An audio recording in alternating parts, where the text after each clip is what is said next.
este webinar internacional que consistió en 2 sesiones. La primera fue hace un par de días con abogados y académicos de Chile y Colombia, y el enfoque fue un poco más académico, y el día de hoy estamos con 2 abogadas peruanas especializadas en lo que es derecho corporativo y que nos van a comentar sus apreciaciones y también un enfoque particular de la práctica de los convenios de accionistas o los pactos de accionistas. Voy a empezar presentando a Kiomi. Kiomi Osorio es abogada por la Pontificia Universidad Católica del Perú. Ella actualmente es socia del estudio Cuatro Casas y ella tiene un máster, un LLM, por la Universidad de Pensilvania en los Estados Unidos. Luego tenemos a Alejandra Quintanilla. Ella es abogada por la Pontificia Universidad Católica del Perú también. Actualmente ella es asociada del estudio Payet Rey Cauvit Pérez Abogados y tiene un máster en Derecho y la empresa por la Universidad Católica del Perú. Primero vamos a empezar con Kiomi. Como les comenté, ambas nos van a dar un enfoque para las personas que se están uniendo ahorita, un enfoque práctico de lo que es la práctica. Ambas se especializan en lo que es fusiones y adquisiciones de empresas. En estas operaciones se ve muchísimo lo que es pactos de accionistas, que ya nos van a comentar un poco cómo se maneja esto en la práctica. Entonces le doy la palabra a Kiomi para que nos pueda comentar un poco sobre pactos de accionistas. Gracias, Isa. Gracias, Edison, por la invitación y gracias a todos los que se han conectado por el tiempo hoy un viernes para poder escuchar un poco sobre lo que es convenios de accionistas. Yo tenía una pequeña presentación que quería igual mostrarla en pantalla. Estoy tratando de encontrarla porque ya la encontré. Un poco lo que la idea de esta sesión es ir por un enfoque más práctico que teórico sobre los convenios de accionistas, ¿no? Y lo primero que tenemos que entender todos cuando hablamos de convenios de accionistas es para qué los tenemos, ¿no? Considerando que, bueno, una sociedad tiene un estatuto y el estatuto debería ser la regla o las reglas de juego y las reglas dentro de un matrimonio entre 2 accionistas para hacer una sociedad o un negocio en conjunto.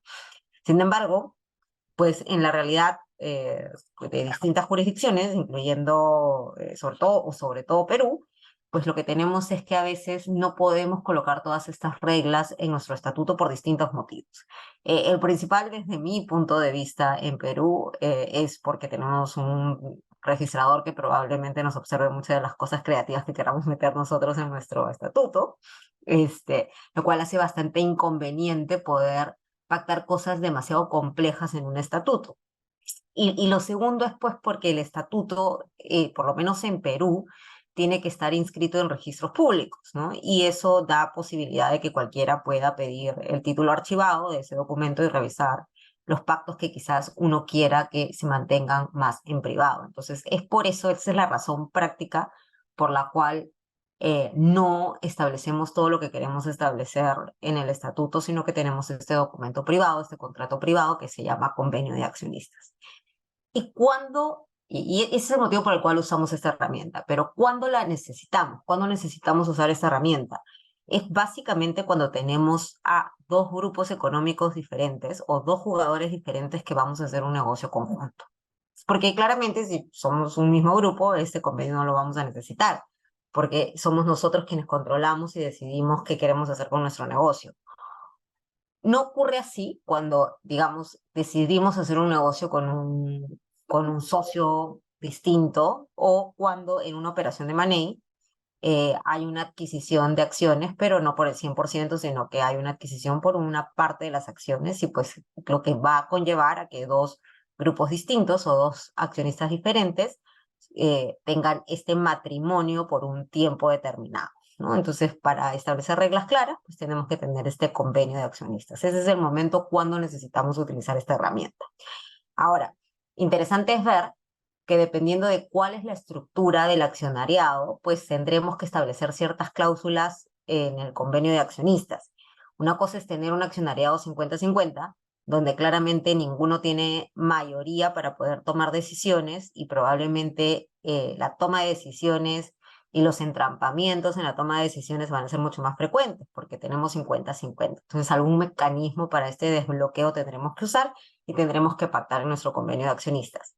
También es diferente cuando estamos asesorando al minoritario, por ejemplo, quien tiene menos del 40% o que tiene un porcentaje menor al 50%, porque claramente no va a tener poderes de decisión solo dentro de la compañía y algún tipo de supermayoría o veto vamos a querer regular en nuestro convenio para proteger al minoritario.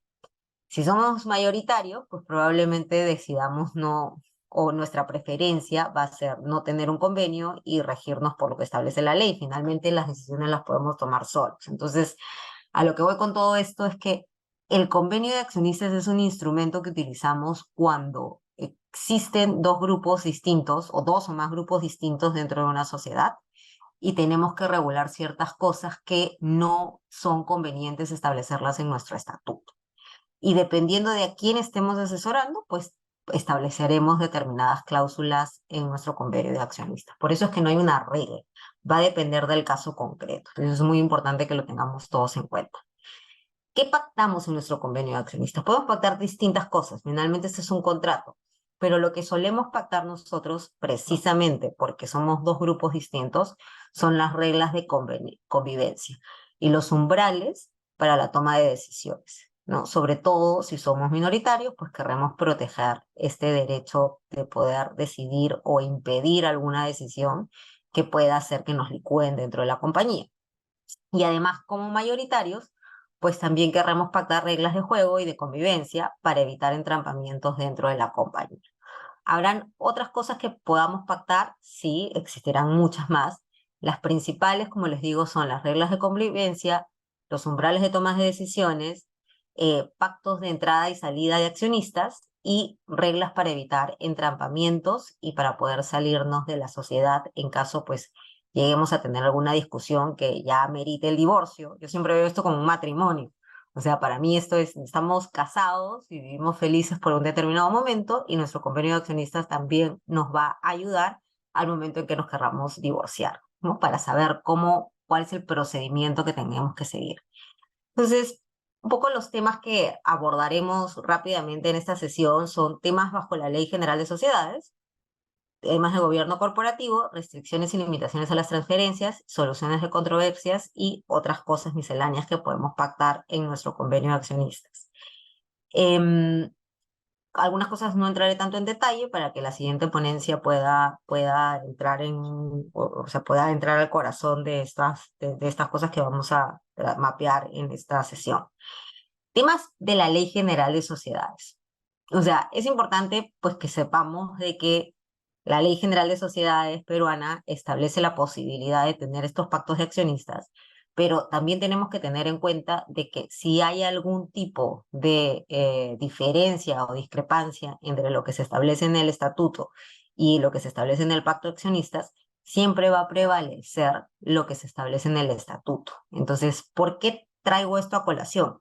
Porque desde un punto de vista práctico, tenemos que tener en cuenta que nuestro convenio de accionistas debería complementar nuestro estatuto en la medida que no queremos pactar todo nuestro estatuto, pero no puede contradecir nuestro estatuto, porque tenemos este artículo de la LGS que es muy claro al establecer de que cualquier discrepancia, pues vamos a tener que irnos por lo que establece el estatuto. Entonces, nos trae distintas preguntas, ¿no?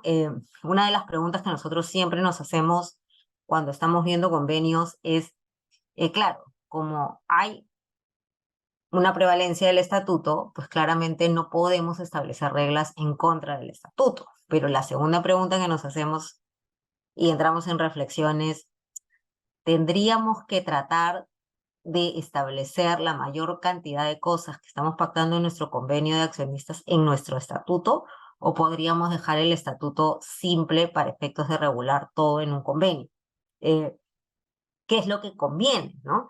Porque finalmente prevalece el estatuto, nuevamente. Entonces, la conclusión que sí hemos llegado, y dependerá también de la jurisdicción, y eso es un tema bastante interesante también desde el punto de vista práctico, porque cuando hacemos nosotros esta discusión con nuestros amigos de Cuatro Casas España, donde su registro funciona de una manera más amigable, la conclusión allá es sí, o sea, en la medida de lo posible, todo lo que tú pactes en tu convenio de accionistas debe estar reflejado en tu estatuto porque prevalece el estatuto y lo que quieres es evitar esta discusión entre si dice lo mismo, está complementando o está contradiciendo tu estatuto. En nuestra realidad, eh, nosotros hemos llegado a la conclusión de que sí debemos evitar contradicciones, pero no debemos reflejar todo lo que está en nuestro ya, en nuestro estatuto, porque si no vamos a tener miles de observaciones registrales, vamos a tener que presentarnos a explicar algunas cosas que queramos poner y eso nos entrampa bastante más la operación, ¿no? Sobre todo cuando estamos hablando de un ya que viene de una compraventa de acciones, ¿no? Porque lo que quieres es hacer andar el negocio en marcha de manera más rápida y de la manera más suave posible. Y tener un estatuto que quieres modificar porque entra otro accionista, pero que no está registrado, pues puede interrumpir un poco el manejo de la sociedad. Entonces, esa es la primera pregunta práctica que nos hacemos y la respuesta es depende en qué jurisdicción estemos. En Perú, yo les diría que la recomendación es asegurarnos que no estemos contradiciendo nada de lo que está en el estatuto, uno, y dos, tratar de no sobrepoblar nuestro estatuto con los pactos del SHAP, porque si no se nos puede entrampar operativamente la modificación de nuestros estatutos. ¿Qué se puede pactar y qué no? Porque también tenemos que tener claro de que tenemos una ley general de sociedades y nuestro convenio tiene que estar o tiene que ser dentro del marco de lo que establece nuestra ley general de sociedades. Yo recuerdo que cuando estaba hace algunos años viendo un ya, nos pasó que empezamos a revisar los pactos que teníamos en ese convenio y muchos de ellos estaban contradiciendo lo que establece la Ley General de Sociedades. ¿Y por qué sucede eso? Porque a veces pensamos que este es un contrato que podemos pactar libremente lo que queramos, pero tenemos que hacerlo respetando lo que establece nuestra ley. Por ejemplo, podríamos pactar clases de acciones, sí, pues sabemos que podemos pactar mayorías calificadas, pero hay ciertos acuerdos que también sabemos que no podemos pactar por unanimidad, ¿no es cierto? Como por ejemplo la remoción del gerente general. Es algo que no, la ley te prohíbe que para remover al gerente necesites unanimidad.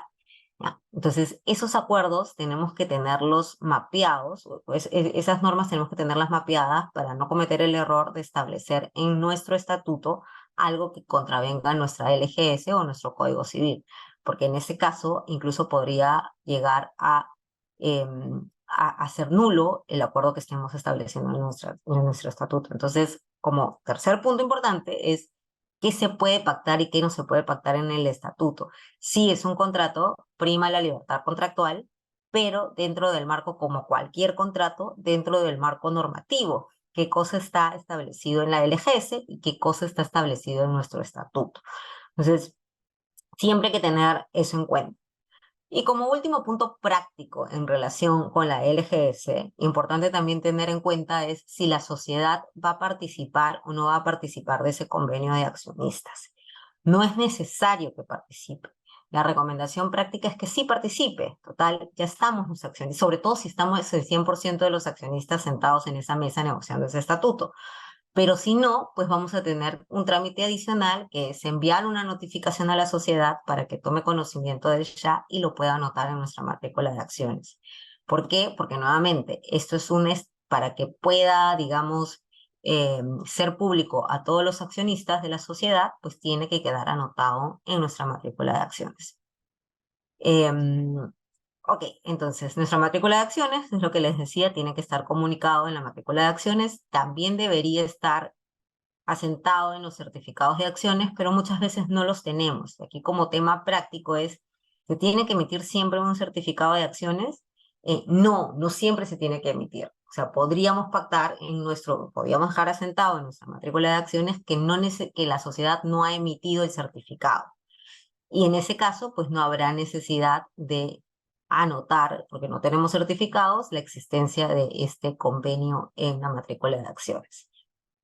Último punto práctico respecto a la LGS, sí necesitamos anotar el convenio de accionistas en nuestra matrícula de acciones. ¿Por qué? Porque pensemos que si viene un tercero que de repente va a querer comprar la sociedad, tiene que saber que existe este convenio. Imaginémonos otro caso inclusive donde esto es de mayor necesidad, que es un hecho, es cuando tengamos, por ejemplo, 3 o más accionistas y solamente 2 accionistas sean parte de ese convenio y no sean todos, con lo cual para que los otros accionistas y la sociedad, y se le pueda oponer a la sociedad ese convenio suscrito solamente por 2 accionistas, pues lo tendríamos que tener anotado en la matrícula de acciones. Entonces, todas estas cosas societarias las tenemos que tener en consideración cuando estemos armando nuestro convenio de accionistas. Dicho esto, vamos por las cosas que pactamos en el gobierno corporativo. Gobierno corporativo es básicamente cómo vamos a administrar y llevar la vida de la sociedad durante el matrimonio. Cómo vamos a tomar decisiones y quién toma las decisiones, quién nombra a los órganos de administración de la sociedad. Eso es básicamente el plan de negocios de la sociedad. Eso es básicamente nuestro gobierno corporativo. Y como tema práctico, en un estatuto, o perdón, en un convenio de accionistas, lo que tenemos que tener siempre mapeado es nuestro plan de negocios. Somos 2 grupos diferentes, nuevamente. Partamos de la premisa de que estos instrumentos se usan cuando somos 2 grupos diferentes. Entonces, el plan de negocios de los siguientes 12 meses, 1 año, 2 años, vamos a tener que tenerlo establecido, por lo menos tener una hoja de ruta de lo que va a ser la sociedad en este periodo de tiempo. Cómo se toman las decisiones para modificar esa hoja de ruta es totalmente fundamental en un negocio conjunto. Mayorías. ¿Cuál es la flexibilidad para adaptar ese plan de negocios? ¿No? ¿Qué se va a atender en ese plan de negocios? ¿Cuándo se invierte? ¿Cuándo se piden préstamos? ¿Y cuándo, o sea, se piden préstamos a terceros en vez de pedir préstamos a los mismos accionistas? Esa es la hoja de ruta que tendríamos que tener mapeada en nuestro convenio de accionistas. Como tema práctico, normalmente lo que sucede es que en un M&A, si es que tenemos un convenio de accionistas que forma parte de una transacción de M&A, probablemente en la transacción no vamos a tener el tiempo suficiente como para delimitar exactamente el contenido de nuestro plan de negocios. Eso es totalmente normal.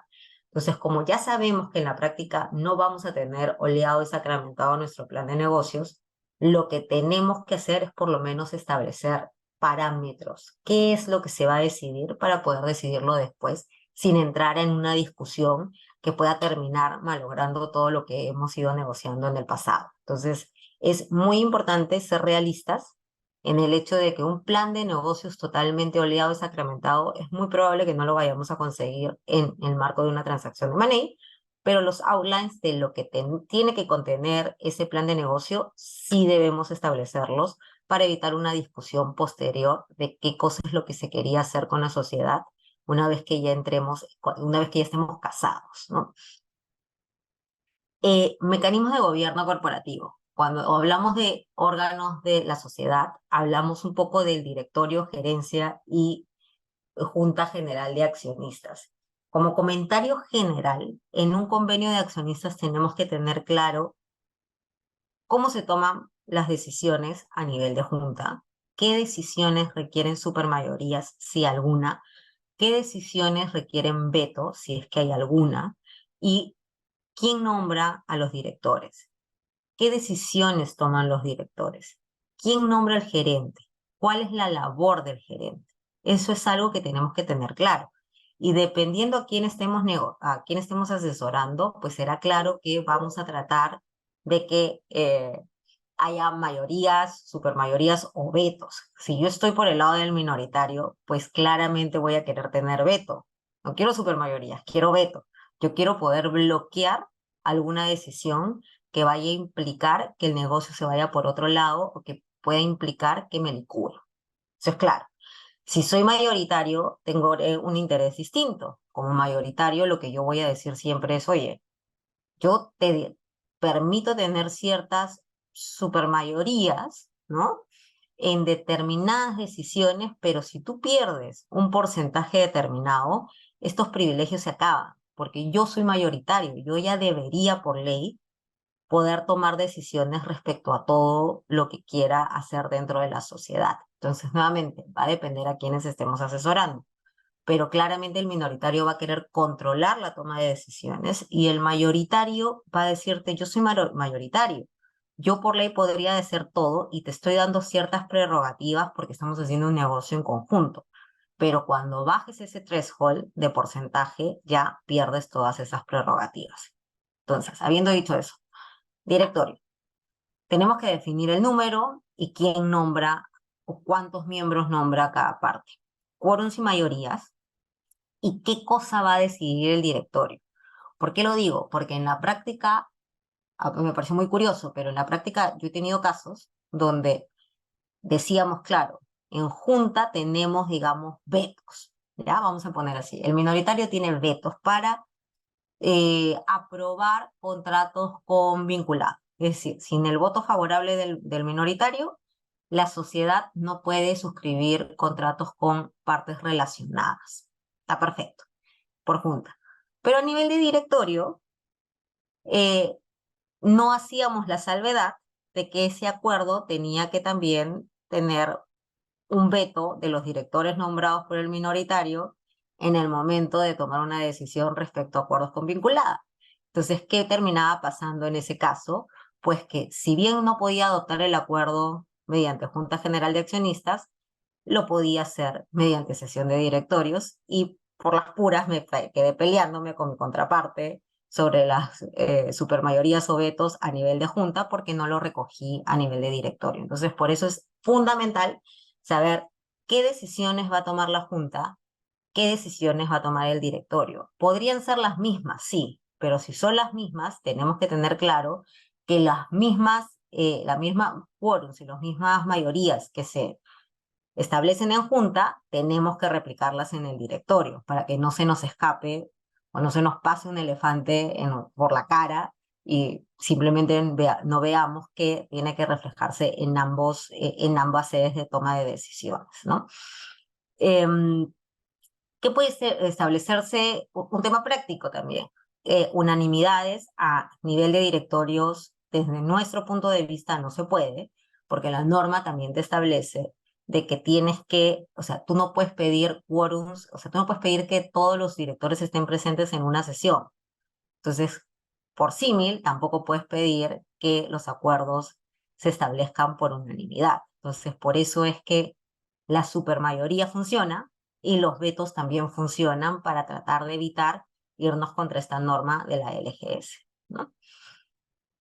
A nivel de junta lo mismo, tenemos que establecer mecanismos de convocatoria, información que vamos a dar a la convocatoria, quórums y mayorías, y también cómo se pueden establecer los votos, ¿no? Necesitamos 100%, de repente no 100%, pero podemos tener un veto.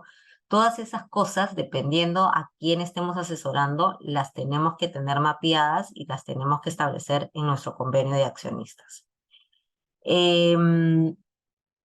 Bueno, eso es un poco lo que ya les había dicho, dividir entre la junta y el directorio los acuerdos, quién toma las decisiones, si hay preaprobaciones del plan de negocio, del presupuesto anual, eso es algo que también tenemos que establecer. ¿Quién nombra al gerente? Esa es otra cosa que también las tenemos que tener clara. ¿Qué facultades va a tener el gerente? ¿Va a tener todas las de la LGS o vamos a restringir sus facultades? Cuando nosotros tenemos, como punto, como comentario general, nosotros siempre aconsejamos que el gerente general no tenga todas las facultades que se establecen en la LGS, sino que las restringamos a una escala de poderes específica que pactemos con montos y firmas conjuntas cuando se requiera. Ese es un consejo general que siempre hacemos desde el punto de vista práctico a todos los clientes que quieren hacer una sociedad acá en el Perú. Eh, Esto se asenta mucho más cuando tenemos dos grupos económicos que están haciendo un negocio conjunto. porque también lo que queremos, si estamos tratando de restringir cierta toma de decisiones a nivel de junta y de directorio, pues lo lógico es que a nivel de gerente también tengamos controladas las facultades que un gerente puede hacer. ¿Por qué? Porque normalmente en los pactos de accionistas también estableceremos quién nombra la gerencia. Si se turnan entre un accionista y el otro, o si la gerencia se nombra de manera conjunta. Normalmente lo que sucede es que los turnamos, o el mayoritario lo nombra. Entonces, si nos turnamos, pues un periodo lo nombrará uno y otro periodo lo nombrará el otro accionista. Entonces, por eso es importante mantener cierto control respecto a los actos que están haciendo la gerencia y poder restringir un poco las facultades y no darle la total libertad que por ley podrían tener estos gerentes. Otro tema importante son las obligaciones de información. Nosotros sabemos que por Ley General de Sociedades los minoritarios tienen derecho a acceder a cierta información. Y también sabemos que si una empresa es pública, pues habrá cierta información que esté al acceso de todo el público, ¿no? A través de la página de la SMB, por ejemplo. Eh, no obstante, también es importante pactar qué otra información quisiéramos tener acceso como minoritarios y queremos que quede claro que independientemente de lo que dice la norma, el accionista mayoritario nos la tiene que entregar. ¿Qué información es esa? Básicamente estados financieros y memoria anual. ¿Por qué? Porque queremos saber qué cosa ha hecho la sociedad. En la memoria anual y los estados financieros nosotros vemos los números. ¿Qué han hecho? ¿Qué han comprado? ¿Qué han vendido? ¿Cómo está el patrimonio? ¿A quién se le ha distribuido plata? ¿Cómo ha salido la plata de la sociedad? Entonces, por eso necesitamos tener esa información para hacer un control. Quizás no tengamos el peso en el accionariado como para tomar ciertas decisiones o controlar ciertas decisiones, pero la forma de que tenemos de hacer algún control y de ejercer nuestros derechos políticos en la sociedad como minoritarios es mediante la información financiera. ¿Qué han hecho? ¿No? Es importantísimo tener los estados financieros, informe de gestión, las copias de las juntas, a veces no vamos a ir a las juntas o a veces para que tomen decisiones no necesitan que estemos presentes. Entonces, como minoritarios, por eso es importante tener acceso a esta información para saber qué decisiones se tomaron, qué cosas se discutió. ¿Hay algún plan de negocios que no me estén diciendo, o sea, que no todavía no se ha formalizado, pero algún negocio que está en planes de hacer que me gustaría enterarme? Por eso es que como minoritarios, pues pediré siempre copias de las actas de directorio y de las juntas que se hayan celebrado. También probablemente pida información sobre transacciones con afiliadas. ¿Y por qué? ¿Por qué la pedimos? Porque a través de las transacciones con afiliadas también se puede ir la plata de la sociedad. Una cosa que es importante que tengamos, porque los bancos cuando hablan de leakage de la sociedad en un contrato de financiamiento, no solamente te ponen la restricción de no hacer reducciones de capital, sino también de no tener, sin previa autorización, contratos con afiliadas, ¿no? Que estén fuera de mercado. Esto es básicamente porque a través de estos contratos con afiliadas probablemente también salga la plata de la sociedad por un valor mayor al que correspondería en una transacción con una parte no vinculada. Entonces, por eso es importante como minoritario también pedir esa información, saber qué cosas están haciendo los mayoritarios con sus afiliadas. Información sobre hechos relevantes o hechos de importancia, pues eso claramente no lo vamos a pedir porque esa información pública a la que podemos tener acceso. Y como estrategia de negociación, nosotros no nos vamos a pelear por información que sabemos que eventualmente tendremos acceso por información pública, ¿no? Vamos a pelearnos por aquella información que no es de acceso público y que como minoritarios podemos exigir que nos la den. Bueno, eso es un poco lo que hablábamos, reglas de contrataciones con partes relacionadas precisamente para evitar que se hagan, salgan flujos de la sociedad sin que la podamos controlar. Es importante ver cómo controlamos las relaciones con afiliadas, si las prohibimos de manera absoluta, si pedimos que haya alguna licitación para contratar con afiliadas, lo cual es bastante engorroso también, pero podría ser una alternativa sobre todo si los accionistas son bastante sofisticados. Y la manera más práctica de controlar esto es establecer que sea a valor de mercado y que tenga que tener un estudio de precio de transferencia, porque además esto es un requisito tributario y lo único que estaríamos haciendo es cumpliendo las normas tributarias de precio de transferencia cuando se tratan de operaciones con vinculadas, ¿no? Otros pactos que podríamos tener en cuenta es el pacto de no competencia, no contratación y no interferencia. La no competencia y la no contratación es difícil, o sea, o sea, de repente no es algo que nos interese cuando ya estamos haciendo un negocio en conjunto, pero la no competencia es algo muy importante que tenemos que pactar en nuestro contrato. ¿Por qué? Es un pacto fundamental cuando le compras el 100% de las acciones a un vendedor para quedarte con la compañía, porque lo que no quieres es que este vendedor esté desarrollando el negocio por fuera, ¿no? De la transacción por la cual tú le acabas de pagar.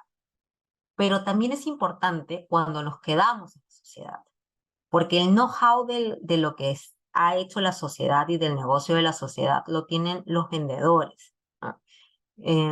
Normalmente lo tienen los vendedores.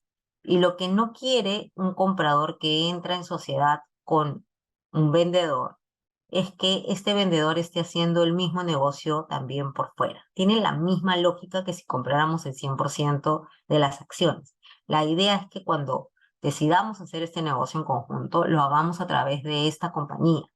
Y es importantísimo establecer en tu convenio de que ninguno de los dos debería estar haciendo ese negocio por fuera, porque si no le estamos quitando costos o sea, hay costos de oportunidad respecto a esta transacción que estamos perdiendo si es que estamos invirtiendo en un negocio donde algún accionista va a realizar la misma actividad por fuera.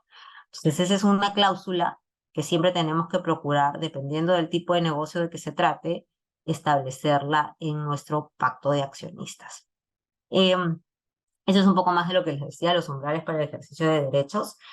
Nosotros vamos a pactar ciertos derechos a favor del minoritario, como el derecho de veto, nombramiento de funcionarios, drag, tagalón, derechos de preferencia. Y todos estos derechos normalmente cuando somos mayoritarios y que hacen bastante lógica realmente, los deberíamos pactar en la medida que el minoritario tenga un threshold de acciones dentro de la sociedad. ¿Cuál es ese threshold? Depende. Normalmente, lo que yo he visto en la práctica es que va entre 30 y 40%. Menos de 30%, pues el mayoritario siempre va a decidir, vámonos por la Ley General de Sociedades, porque yo ya no te tendría que dar nada, porque yo con 70% podría decidir absolutamente todo lo que corresponde a la sociedad. Entonces, es un mecanismo que el mayoritario tiene para efectos de evitar que el minoritario entrampe toma de decisiones en la sociedad. Ok, restricciones y limitaciones a las transferencias. Esta es otra parte súper importante que siempre están en un convenio de accionistas.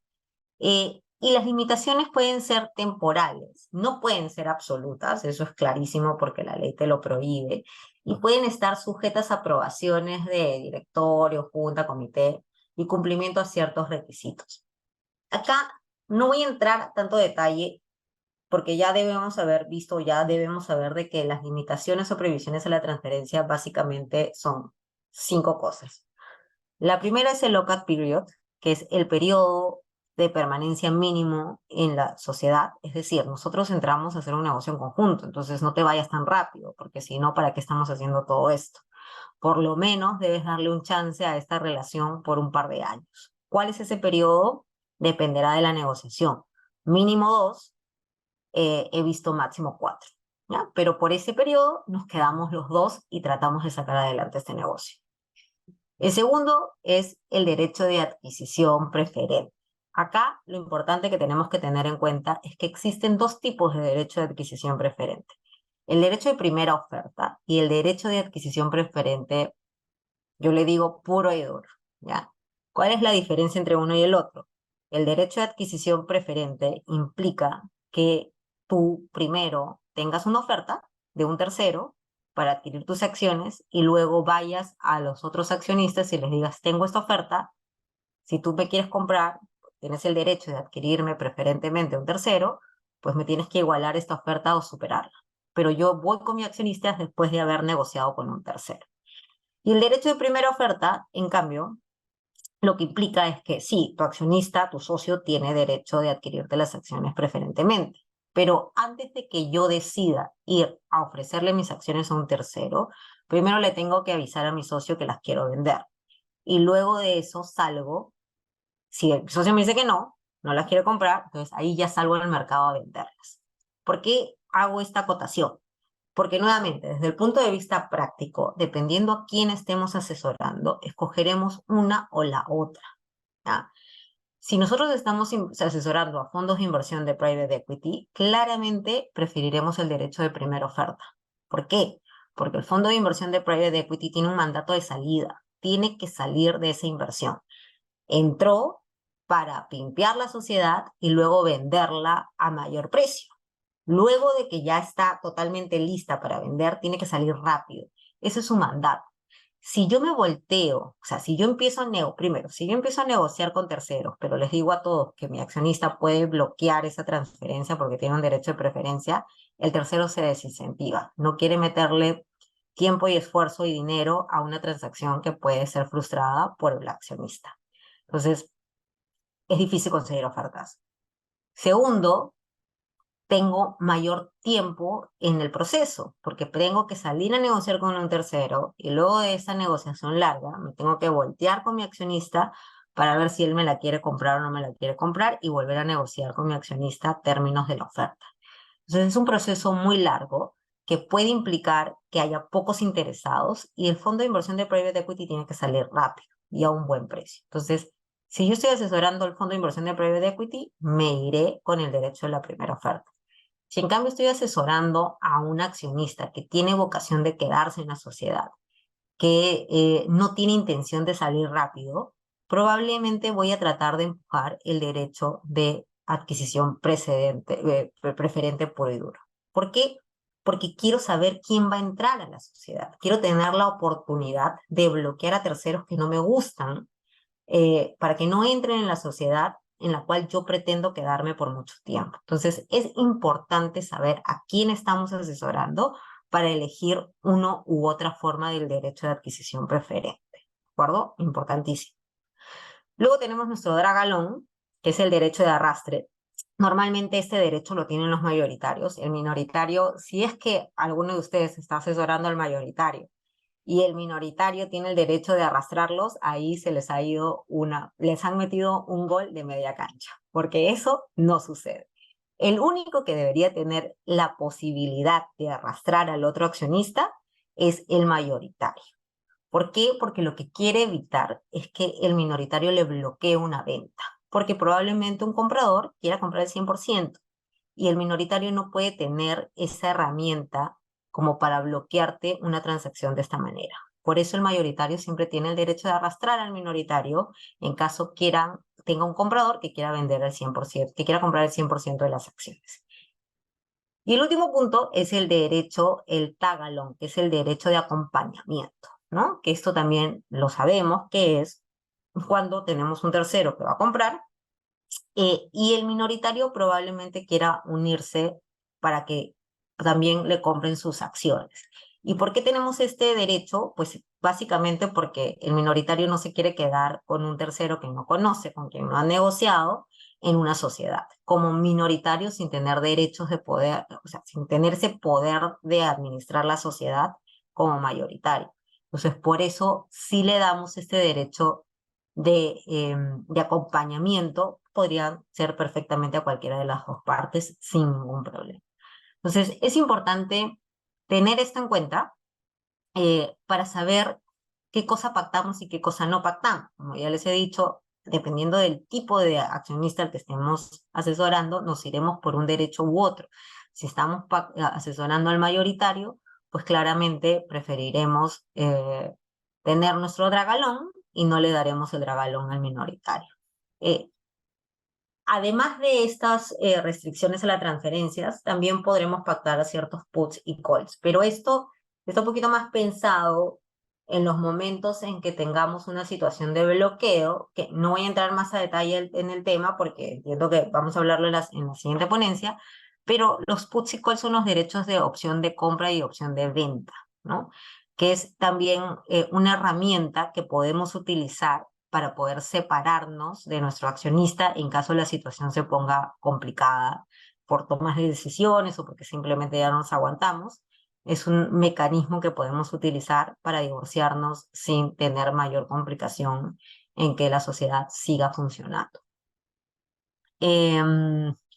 Ok, otros temas importantes en nuestro pacto de accionistas. Y hay un tema súper importante que creo que muchos no lo tenemos en cuenta cuando estamos pactando nuestro acuerdo de accionistas, es el 1365 del Código Civil, ¿ya? Nosotros debemos saber que cuando decimos que el plazo o un contrato tiene un plazo indeterminado, pues lo que va a pasar es que cualquiera de las partes puede poner fin al contrato con una notificación previa de 30 días, ¿no? Entonces, imaginémonos que nosotros pongamos, como decimos, bueno, es una sociedad, no sabemos si tiene plazo indeterminado la sociedad, no sabemos qué tan potente va a ser el negocio, no sé, pues por ejemplo, Cuatro Casas, España. Cuatro Casas, España tiene más de 100 años, es una sociedad que ha perdurado 100 años y ha sobrevivido a los socios de la compañía.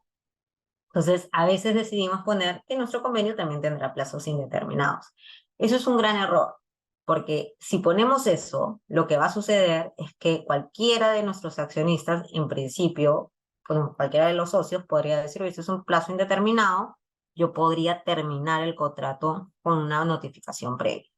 Por eso, como práctica contractual, lo que nosotros hacemos por lo menos es pactar un plazo para el convenio. ¿Cuál es ese plazo? Es cualquiera que tú quieras. Normalmente yo le pongo 100 años, ¿ya? Porque en 100 años, pues, si hay todavía la sociedad, nos sentaremos y negociaremos y renovaremos nuestro pacto de accionistas. Pero de esta manera tú te aseguras de que nadie te pueda terminar el pacto simplemente con una notificación, sino que podremos divorciarnos, sí, pero de acuerdo a los mecanismos que hemos establecido en nuestro convenio de accionistas. Solución de controversias. Acá no me voy a detener mucho, porque nuevamente entiendo que esto vamos a entrar a verlo en la siguiente ponencia, pero es importante que tengamos en cuenta que hay dos tipos de solución de controversias. La solución de controversias cuando hay un mecanismo de bloqueo, que es cuando no nos ponemos de acuerdo en las decisiones que vamos a tomar y hemos pactado algún tipo de supermayorías o vetos que implican que tengamos que ponernos de acuerdo. Entonces, la decisión se bloquea. Es decir, no podemos tomar la decisión respecto a ese tema en particular. Y esto nos impide que la sociedad siga operando normalmente. Entonces, ¿qué va a pasar ahí? Tenemos que llegar a una solución. Hay distintos mecanismos de solución de bloqueo. La típica que nosotros ponemos es, ok, en dos convocatorias no nos ponemos de acuerdo sobre un tema súper importante, pero tiene que ser un tema material que habramos establecido en nuestro pacto. No nos ponemos de acuerdo, nombramos cada uno a un representante que negocien por un plazo determinado, no se ponen de acuerdo nuestros representantes, entonces en ese momento ya entramos en una situación de bloqueo y tenemos que encontrar una salida. Como ya sabemos que la relación está mal, va a terminar, porque no nos hemos puesto de acuerdo en un tema importante, pues tendremos que divorciarnos. Y la manera de divorciarnos, pues, es comprando las acciones o liquidando la sociedad. Es decir, que uno de los accionistas se vaya o la sociedad se liquida. Entonces, ese mecanismo también lo podremos pactar en nuestro convenio de accionistas. Un tema muy importante que quiero que quede claro es que este mecanismo de bloqueo y de solución de bloqueo solamente lo ponemos en caso existan estas supermayorías y estos vetos. Si no existen esas supermayorías y estos vetos, no nos importa este mecanismo. ¿Por qué? Porque la decisión la tomamos de acuerdo a la LGS, es decir, por regla de mayorías establecidas en la LGS, 66.66%. That's it.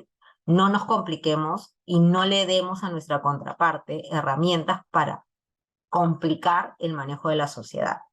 Y lo digo porque sí me ha pasado que estamos negociando un convenio, yo soy mayoritario, yo tengo 70% y no hemos pactado supermayorías ni veto. Hemos dicho, las decisiones se toman conforme a la LGS. Nuestro convenio nos ha servido para pactar otras cosas en directorio y en mecanismos de plan de negocios y en transferencia de acciones. Y de repente alguien, no voy a decir quién, alguien me quiso meter, como que, oye, hay que meter el mecanismo de bloqueo. Y yo dije, ¿qué? O sea, no, no podemos meter eso. ¿Por qué? Porque no lo necesitamos. O sea, no lo necesitamos porque las decisiones las tomamos nosotros. El mecanismo de desentrampamiento de bloqueo normalmente lo tenemos cuando existen supermayorías o existen vetos, cuando necesitamos para aprobar algo la aprobación, para la redundancia, de nuestro minoritario. Si no, no pactamos eso. ¿Ah?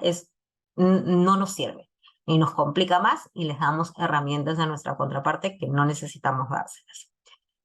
Y luego tendremos, decía que en solución de controversia tenemos dos partes, ¿no? El mecanismo de resolución de bloqueos y la solución de controversias ya per se, que es cualquier tipo de discrepancia que podamos tener dentro de la vida de la sociedad. Nosotros siempre pactamos arbitraje. ¿Por qué? Porque estos pactos de accionistas suelen ser bastante sofisticados. Y si hay alguna controversia sobre lo que hemos pactado, nos conviene tener a alguien bastante sofisticado que analice la controversia. Entonces, siempre pactamos arbitraje.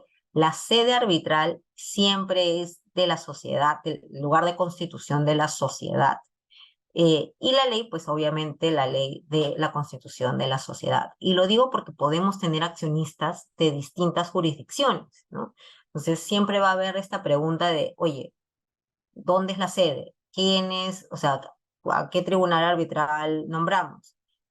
Porque claro, los accionistas pueden ser de distintas partes del mundo, pero la sociedad es local. Entonces, ahí habrá que siempre asegurarse, o sea, también nuevamente, dependiendo de quién sean las partes y con el consejo de su área de litigio, pues determinaremos esto, pero lo que nosotros normalmente hacemos es arbitraje, sede del lugar de constitución de la sociedad. Y ley aplicable, el de la constitución de la sociedad, porque la controversia va a ser respecto a la vida o cómo se rige la vida de la sociedad. Eh, y el idioma, pues normalmente nosotros pactamos español, pero claro, si hay uno que habla un idioma extranjero, pues el inglés será el idioma aplicable. Y eso es como un mapeo general a los convenios de accionistas y algunas consideraciones prácticas que creo que pueden servir bastante cuando estemos negociando uno. No sé si alguien tiene alguna pregunta.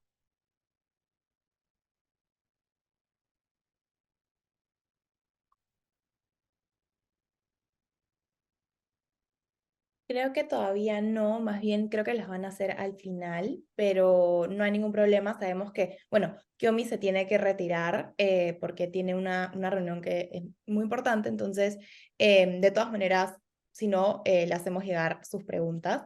Y nada, bueno, Kiomi, te agradecemos por tu exposición súper clara, súper interesante, con toda esta mirada, sobre todo práctica, que muchas veces aprendemos, ¿no? En las lecturas o en las clases, pero no sabemos bien cómo funciona en la práctica. Así que muchísimas gracias por participar y nada, muchas gracias. No, gracias a ustedes por invitarme. Ahora vamos a pasar con la ponencia de Alejandra Quintanilla. Ella nos va a dar una mirada práctica sobre las cláusulas de salida en pactos de accionistas y algunos mecanismos supletorios que existen para determinación. Entonces, le damos pase a Alejandra. Cuando quieras, empiezas. Muchas gracias, Isabela. Bueno, muchísimas gracias a la Maestría de Derecho a la Empresa por la invitación. O sea, yo soy exalumna de ahí, entonces estoy como súper contenta de estar aquí con todos. Voy a proyectar mi exposición en este momento. Isa, por favor, confírmame si es que la ven. Sí, perfecto. Y ya, a ver, entonces, Ale, se puso un correo. Ya, ahora sí. Perfecto. ahora sí. Ahora sí, está ahí la PPT. Y ya, pero está la parte de la proyección principal, ¿verdad? No, Sí, está todo full pantalla. ya, full pantalla, tal cual. Ya, perfecto. Bueno, el día de hoy yo quería tocar un tema que a mí me pareció súper interesante hace un tiempo porque apareció un caso sobre esto, y no solo uno, sino varios, ante un tribunal arbitral, y voy a analizarlo el día de hoy también. Pero ¿qué es lo que pasa en estos escenarios? Como Kiomi ya comentó, pues tenemos el pacto de accionistas, ya sabemos exactamente cuáles son los fines, principalmente la regulación de temas societarios, temas comerciales, también regula temas operacionales del negocio, que ambas partes quieren establecer en un supuesto de un ejercicio en conjunto de un control de un negocio, ¿no? Entonces, a partir de eso, pues los pactos de accionistas son espectaculares. Y al inicio de una relación de negocio, todo va súper bien y todos estamos muy entusiasmados al respecto. Sin embargo, como todo vínculo, sobre todo un vínculo jurídico, no está exento de tener ciertos problemas más adelante. Y es posible que los distintos socios tengan discrepancias con respecto a lo que puede ocurrir o no en el manejo de estos temas societarios, comerciales, operacionales, que son bastante delicados, porque de nuevo, un SHA o un pacto de accionistas puede regular desde situaciones tan importantes en forma societaria como quién elige al gerente, quién elige o cómo se van a distribuir los miembros del directorio, y también temas comerciales o operacionales sobre cómo se va realizar un proyecto en específico. Entonces, es por eso de la relevancia y es por eso que es altamente probable que existan ciertas discrepancias a lo largo del tiempo de la vida del pacto de accionistas. No voy a concentrarme más en desarrollar los puntos que pueden incluirse en el pacto, porque Kiomi ya lo hizo de una forma súper completa, pero yo me voy a centrar en una situación en específico, que son ya las situaciones de controversia. Y a partir de las situaciones de controversia tengo que introducir dos figuras. Primero, la cláusula de salida o las cláusulas de salida. Y las siguientes son las cláusulas de terminación de contratos bilaterales con ejecución continua. ¿Ok? Y voy a explicar las diferencias de cada uno. ¿Por qué en nuestro país nosotros tenemos que hacer la diferencia al respecto? Las cláusulas de salida fueron importadas del common law, del derecho americano. Y es por eso que vamos a revisar que las figuras de cláusula de salida tienen una nomenclatura americana, drag-along y otro tipo de cláusulas de salida. Sin embargo, no debemos perder de vista que todos los negocios jurídicos en nuestro país se regulan bajo el Código Civil. Entonces, siempre existe, y no solamente los pactos de accionistas son una figura que son un claro ejemplo de eso, sino hay otras en específico en donde se importa una figura del common law o del derecho americano, y su aplicación en el Perú empieza a generar controversias, porque tenemos que tomar en cuenta que el Código Civil tiene tanto normas imperativas como normas supletorias. Entonces, lo importante, y esta ya es una recomendación en general a nosotros como abogados, en todo escenario en donde queramos importar una regulación o una cláusula en específico, tenemos que revisar muy bien cuáles son las normas que podrían limitar ese escenario. Entonces, vamos a empezar primero con las cláusulas de salida. Como dice su nombre, en escenarios de discrepancia, yo quiero retirarme del negocio o quiero retirarme junto con mi socio accionista. Entonces, tenemos las principales son las 4 que estoy proyectando en este momento. Tenemos el put option, el call option, el tag along y el drag along. Put option, los accionistas tienen la opción de vender sus acciones en un plazo determinado, en el caso que se ejecute alguno de los eventos que se han regulado como tal. Call option, los accionistas tienen la acción de comprar las acciones de otros accionistas a un precio determinado en ya situaciones de tomas de decisiones que ya no pueden llegarse a un punto medio.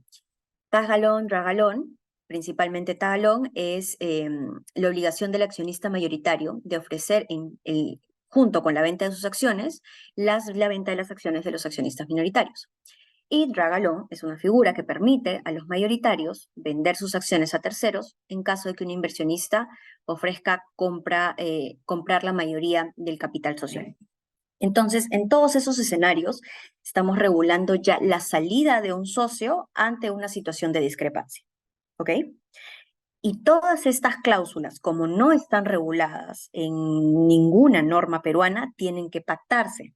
Si es que yo no pacto ninguna de estas salidas, porque suponiendo el negocio ya no hubo bien o hubo discrepancias en cuanto al gobierno corporativo, pues entonces yo no voy a poder aplicar ninguna de estas.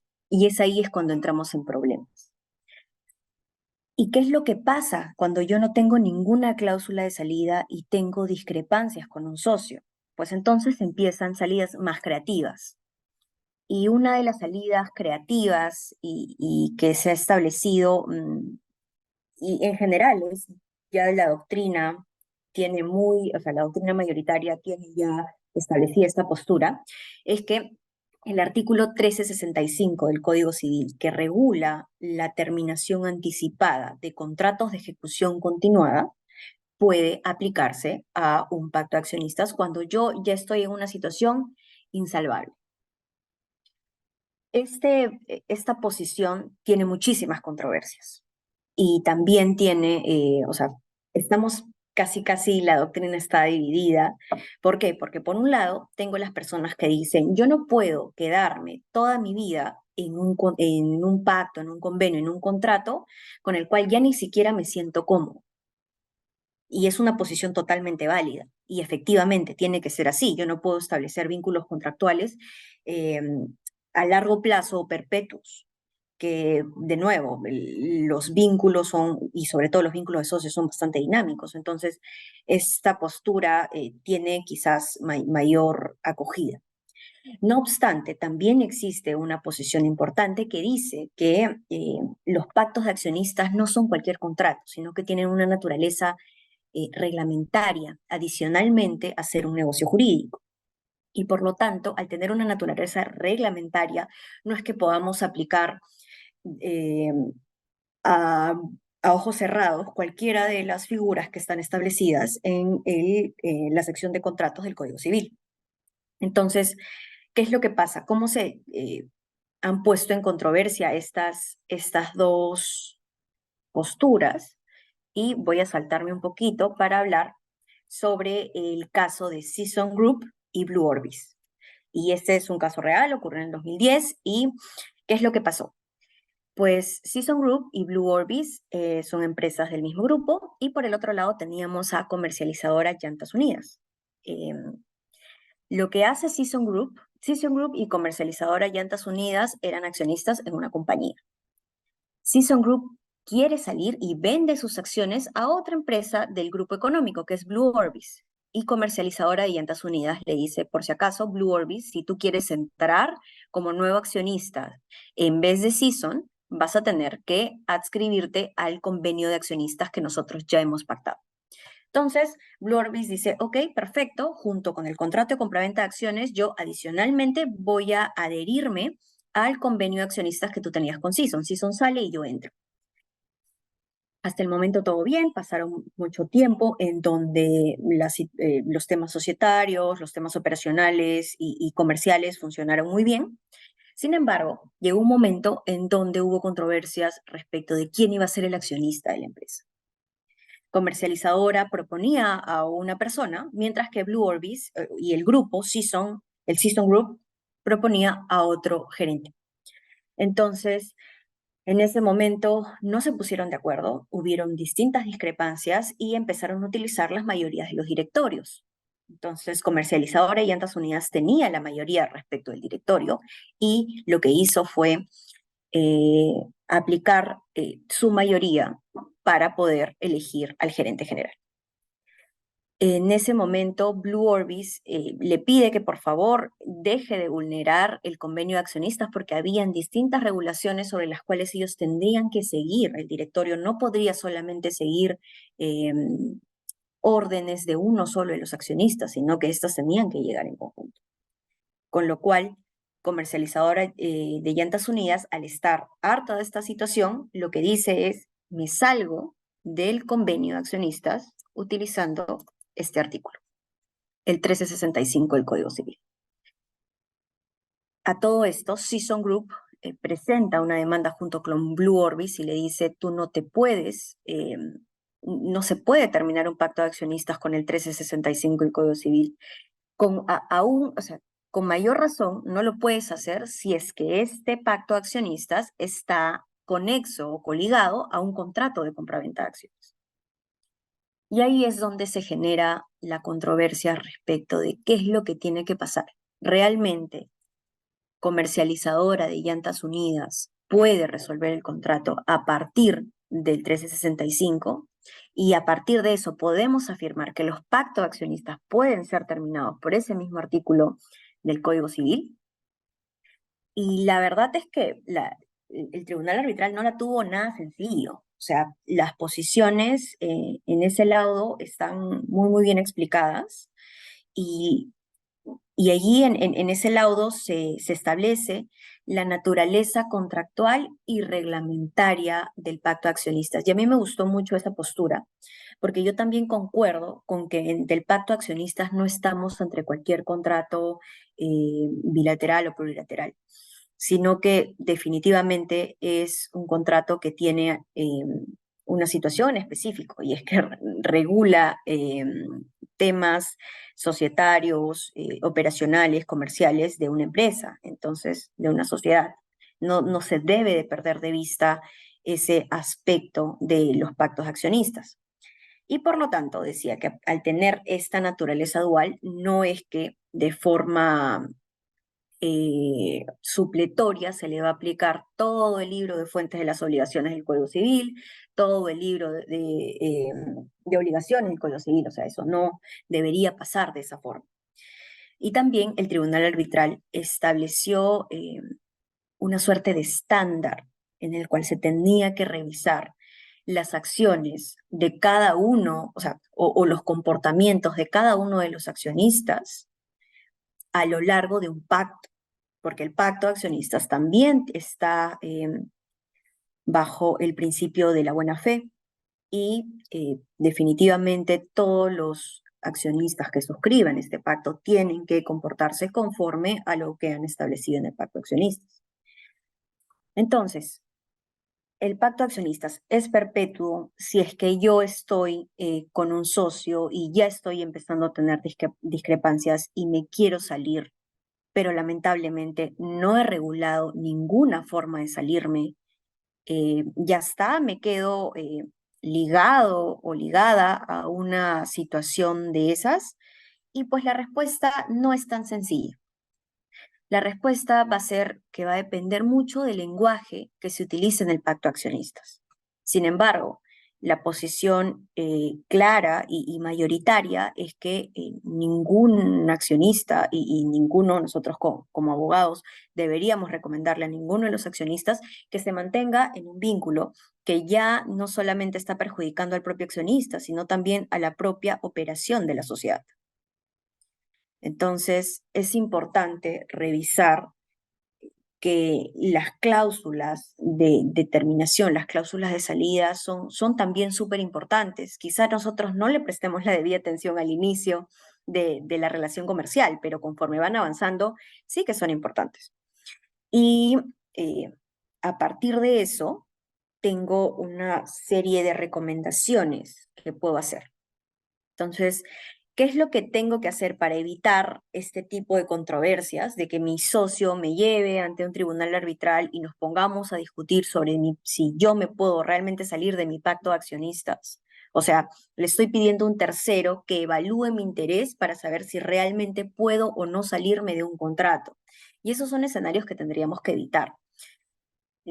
Para bien, en este caso, el laudo arbitral lo que dijo es que sí se puede aplicar el artículo 1365 del Código Civil a los pactos de accionistas. ¿Y por qué? Porque aun cuando tienen esta situación, esta naturaleza reglamentaria, no dejan de ser un negocio jurídico. Y los negocios jurídicos no pueden ser perpetuos. ¿Por qué? Porque la palabra continuada que tiene el artículo 1365 del Código Civil se tiene que interpretar no como una situación prolongada en el tiempo de tal forma que yo esté sujeto casi a perpetuidad. Ahí sí yo discrepo un poquito con la posición de que tengo que poner que la duración de mi pacto de accionistas puede ser muchísimos años, porque eso no necesariamente tiene que ser así. No tendríamos que llevar a ese tipo de puntos para dar este balance, darle la seguridad a mi socio, que no me voy a salir, pero también darme la seguridad a la empresa y a mí como accionista de que yo no me voy a mantener en un vínculo de negocio, en un vínculo comercial que ya está generando y perjudicando inversiones, está perjudicando el mismo gobierno corporativo de la propia compañía donde soy accionista, entre otros. Con lo cual yo sí considero que efectivamente el 1365 sí se va a poder utilizar. Y sin embargo, lo que hace el laudo arbitral es colocar una suerte de estándar para poder revisar a lo largo del tiempo, antes de la aplicación del artículo 1365 del Código Civil, cuáles han sido los comportamientos de los accionistas.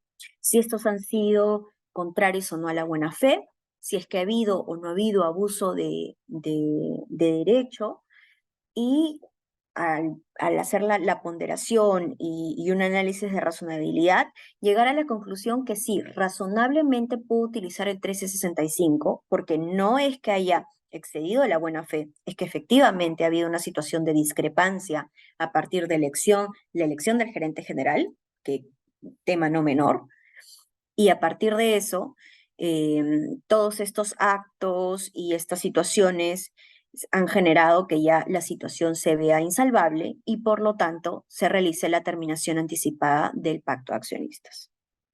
Ahora, si es que se termina el pacto de accionistas, ¿tengo que terminar necesariamente el contrato de compraventa de acciones? Si es que esa pregunta se hace en Estados Unidos, posiblemente te digan que sí. ¿Pero por qué? Porque en la naturaleza de los accionistas y la naturaleza de cómo están conformados los grupos económicos en las empresas americanas es muy diferente a cómo ocurre en el Perú. En el Perú, la respuesta a esa pregunta va a ser necesariamente depende. Y es que eh, tenemos que tener en cuenta que no es que hayan grupos, o sea, son muy pequeños los grupos económicos que existen en nuestro país. Y por lo tanto, hay que tener muy en claro los escenarios de discrepancia y también tenemos un código civil que establece este tipo de herramientas. Ahora, en el escenario de que yo no quiera que se me aplique el código civil porque realmente quiero entrar a un contrato perpetuo, puedo pactar en contrario del artículo 1365 del Código Civil y ahí sí yo tengo mis reparos. Yo creo que del texto del contrato, perdón, el texto del artículo, incluyendo la exposición de motivos que se establece de este artículo, la voluntad del legislador era realmente encontrar esos mecanismos de salida cuando ya no hay ningún mecanismo de salida. Entonces, si es que yo restringo el único mecanismo que me puso el legislador para que yo pueda salirme de este tipo de contratos de ejecución continuada y para que no sea perpetuo, entonces, ¿qué me queda? Por lo tanto, yo creo que en cualquier escenario en el Perú, con un pacto de accionistas que tiene ley aplicable peruana, siempre vamos a estar ante el riesgo del 1365. Y porque ya tenemos, o sea, el laudo que les he mencionado es uno de ellos, pero no es el único. Ya existe ya una posición respecto de distintos tribunales arbitrales que dicen, por si acaso, sí, yo puedo aplicar el 1365, pero voy a revisar tus comportamientos y a nivel de razonabilidad y buena fe, si es que efectivamente tú te vas a salir. Que tampoco es bueno, ¿no? Porque tú lo que le estás diciendo al mercado es, yo no, o sea, como no has regulado esto, yo, tribunal arbitral, voy a calificar cuál va a ser tu interés a partir de este contrato. Entonces, ¿qué podemos hacer? Estamos en una situación incierta, estamos en una situación en donde realmente vamos a dejar en las manos de jueces o tribunales arbitrales que establezcan cuáles van a ser nuestros intereses, tanto de mantenerse en un vínculo o de salirse del mismo. Y yo creo que no, yo creo que podemos evitar ese tipo de escenarios. Y primero, estos son mecanismos de solución de discrepancias que están establecidos en distintas regulaciones del common law. Y bueno, los nombres incluso están en inglés. Y he puesto los tres más significativos. Hay uno que es el Hub and Spoke, y este mecanismo permite la reorganización del capital social de la empresa para evitar que la decisión de un solo accionista afecte la continuidad de la compañía. Entonces, de nuevo, estos tres escenarios son escenarios bastante ya, o sea, estamos en una situación de discrepancia que puede llevar a litigio, ¿no? Luego tienes Shotgun, que ofrece soluciones cuando hay desacuerdos entre dos más accionistas, donde uno ofrece comprar las acciones del otro al precio que los ofrezca.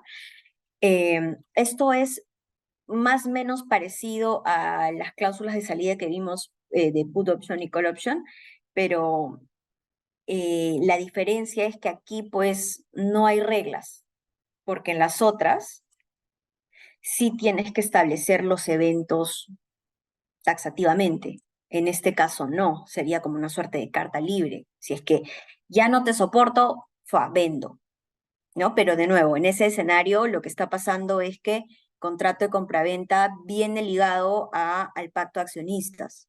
Si vendo, o sea, si me quiero salir del pacto de accionistas, la salida que tengo, según los americanos, es vender mis acciones. Pero de nuevo, porque la visión que tienen de la figura del accionista es diferente a la visión que tenemos en el Perú.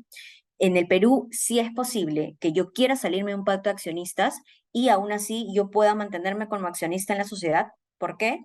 Y justo que a mí lo mencionaba, y es porque tengo el estatuto social. ¿Y por qué con el estatuto social? Ahí yo rijo con las principales normas, las principales este, eh, situaciones, las principales reglas que va a tener mi compañía. Entonces, el pacto social va a regular el control entre ciertas personas que quieren suscribirlo, pero aún así siempre va a existir el estatuto. Yo quiero y puedo salirme del pacto de accionistas y puedo mantenerme como un accionista tranquilamente, pues depende de cómo has pactado cómo has redactado tu pacto de accionistas, pero en teoría, sobre todo porque el estatuto prima sobre el pacto, pues sí podrías hacerlo. Regresando al mecanismo de solución de discrepancias, tengo el tema de la autoridad independiente, y es que puedes poner a un mediador o a un tercero independiente para tomar una decisión en caso haya un desacuerdo entre los accionistas en un plazo determinado. Al final de ese plazo, si no se lograr disipar la discrepancia, amistar a los accionistas, entre otros, pues simplemente se pueden utilizar otro tipo de mecanismos. Recordar que los que acabo de mencionar no están regulados en ninguna ley peruana. Por lo tanto, si tú quieres establecer esto, la salida es que lo pactes.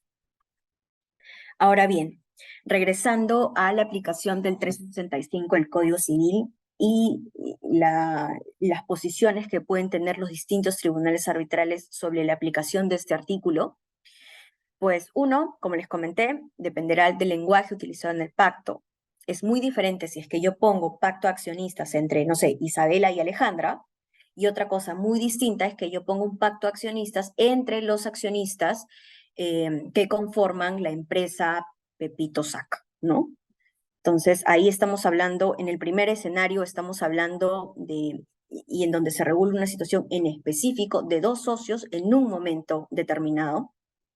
Sin embargo, cuando yo hago un pacto de accionistas genérico para mí, para las personas que vayan entrando conforme van comprando y vendiendo acciones, pues ahí y la figura del interés va a primar, o sea, quien tuvo el pacto de accionistas al inicio, ¿no? Mientras que las personas que salen y entran, como lo mismo que pasó en este caso, ¿no? Season Group fue el que suscribió el convenio de accionistas. Este convenio de accionistas tenía eh, una redacción genérica respecto de los accionistas que suscriben el convenio, pueden y deberán dividirse de tal forma.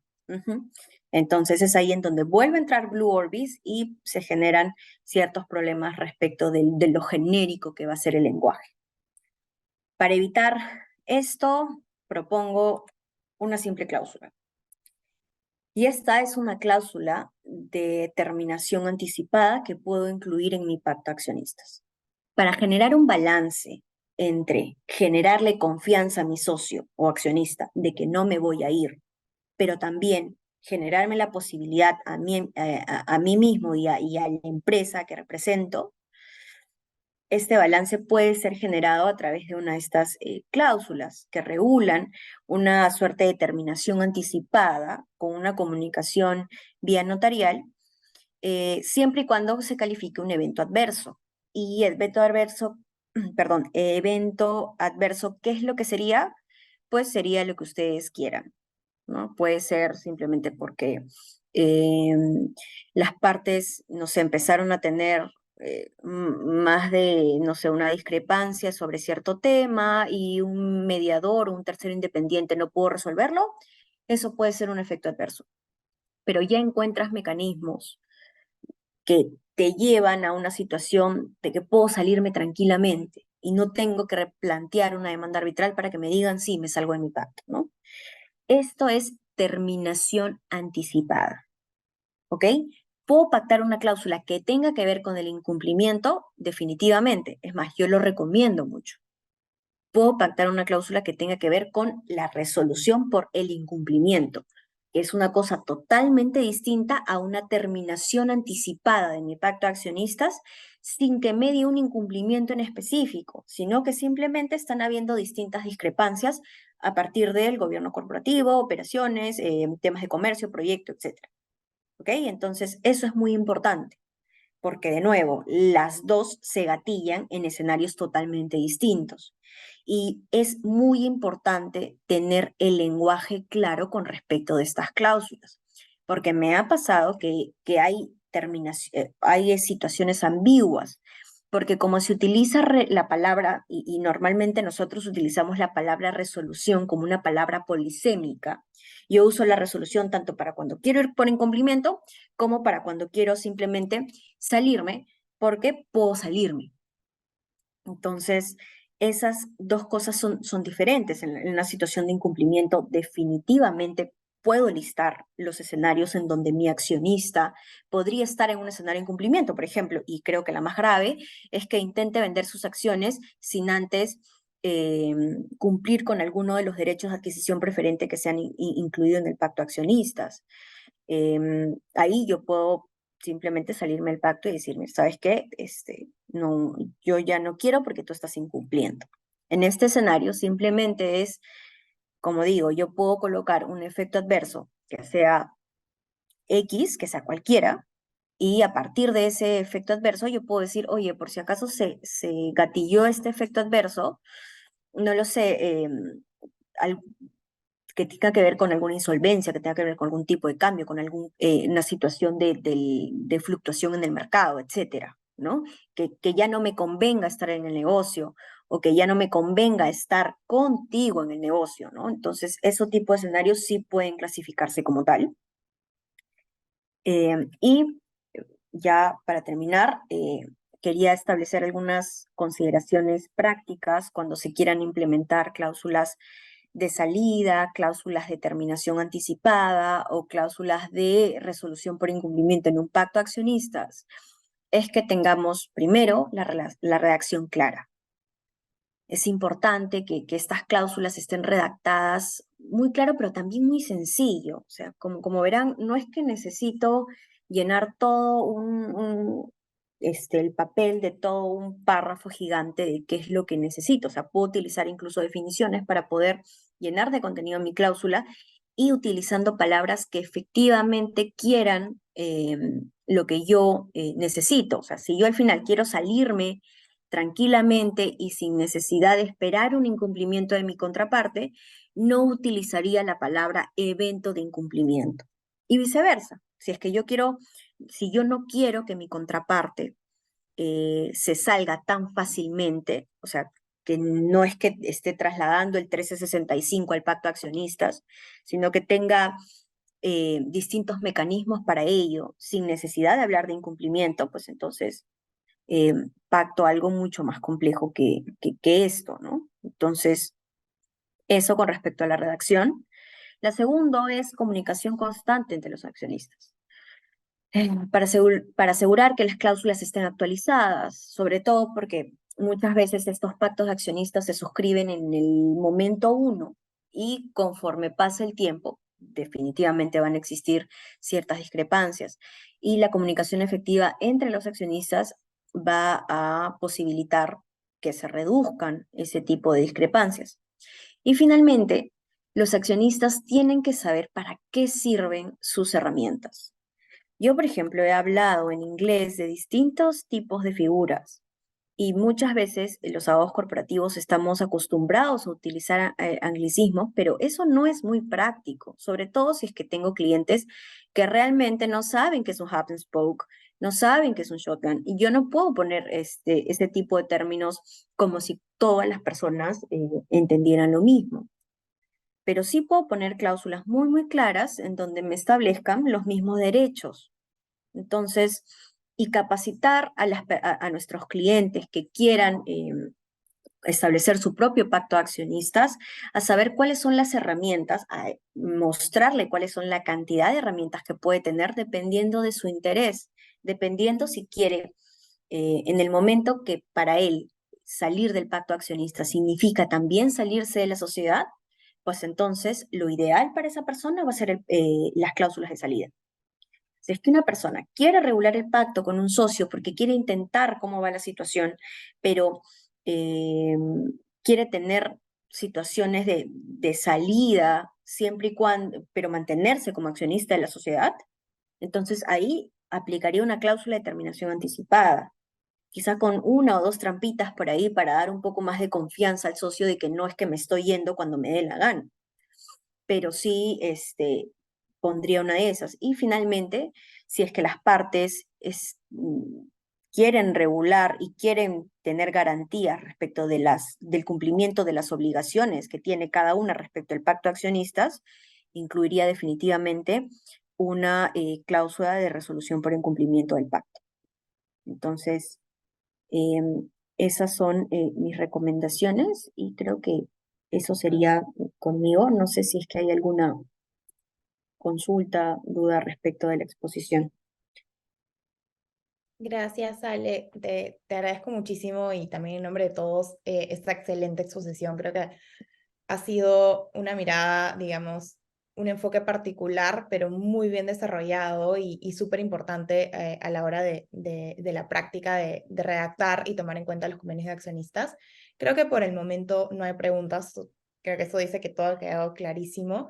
Nada más para cerrar y no hacer ya más extensa en la exposición, unos comentarios súper finales para el público, y es que, por un lado, ¿no? Vemos, creo que hemos rescatado tanto la exposición de Alejandra como de Kiyomi, que por un lado, Kiyomi lo mencionó al inicio, es que se suelen pactar esos convenios de accionistas o sea, con mayor énfasis o se suelen pactar en serio esos convenios de accionistas porque los registradores en el Perú no están, no sé si capacitados, pero no están muy al tanto de qué cosas se pueden pactar y qué no, y te pueden hacer muchas observaciones. Entonces, en ánimos de hacer esto, la práctica mercantil mucho más fluida y que no existan tantas observaciones de parte del registrador, se suelen hacer estos convenios de accionistas, pactar estas regulaciones de gobierno corporativo, por ejemplo, en convenios de accionistas que no necesariamente van a ir registrados en registros públicos, ¿no? Y otra cosa que vemos, ya un comentario general de ambas exposiciones y en general de los convenios de accionistas, es que muchas cláusulas y la mayoría de cláusulas que se pactan son y vienen del common law predominantemente de los Estados Unidos, porque bueno, pues tienen una práctica mercantil de transacciones, por ejemplo, de fusiones y adquisiciones de empresas mucho más extensa que la de nosotros, y también ellos allá en Estados Unidos no es que se rijan, ¿no? Por un código civil, como en teoría se hace aquí en Perú también las transacciones de empresas, bueno, no en teoría, se tiene que tomar en cuenta el código civil, pero se ponen mucho más creativos porque no tienen un código civil, por así decirlo, para poder regular estas relaciones en la empresa. Entonces, se crean estas cláusulas también porque claramente su mercado es muchísimo más desarrollado.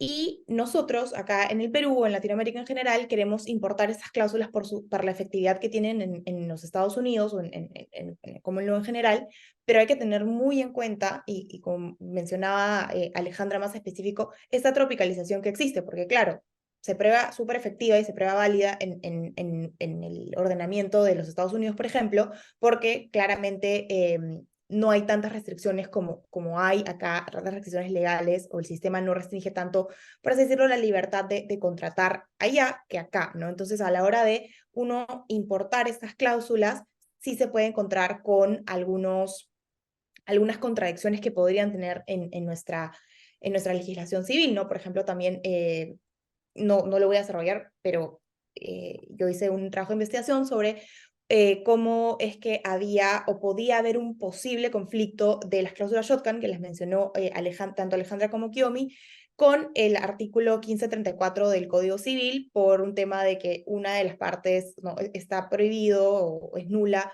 la compraventa cuando una de las partes impone un precio arbitrario, ¿no? Entonces, no es que sea nulo, pero habría un conflicto, y de hecho ha habido un caso en materia arbitral sobre que se quería, digamos, poner como nula la ejecución de la cláusula shotgun porque iría en contra de este artículo, pero también lo curioso es que nosotros mismos, acá en sus sistemas de derecho civil, argumentamos la validez de esas cláusulas con nuestras propias cláusulas del Código Civil, ¿no? Y lo último, para cerrar, un comentario muy general, es que justamente leí hace poco, también para esta investigación, un artículo de Salas Sánchez, perdón, en el que decía que si bien los convenios de accionistas tenían restricciones legales, por ejemplo, del Código Civil, que no podían contravenir el Código Civil, o también el Estatuto, por supuesto, también habría que tomar en cuenta que lo que se pacta en los convenios de accionistas no transgreda o vaya en contra de los principios rectores del derecho societario en general, no necesariamente una norma positiva, sino también un principio general del derecho societario, y él ponía como ejemplo en el caso de que si se pacte una cláusula de disolución de una sociedad por un tema de la persona del accionista. Entonces esto iba, él decía, en contra del principio de derecho societario, que es que las sociedades anónimas abiertas en específico, tienen el carácter capitalista sobre el carácter personal del accionista, ¿no? Entonces, nada, bueno, eso era comentarios súper generales. De nuevo, agradezco, bueno, Kiyomi, que ya se tuvo que retirar, y Alejandra por las excelentes exposiciones. He aprendido muchísimo, y creo que tanto yo como todos los presentes. Y nada, un honor enorme tenerlas aquí y poder escucharlas.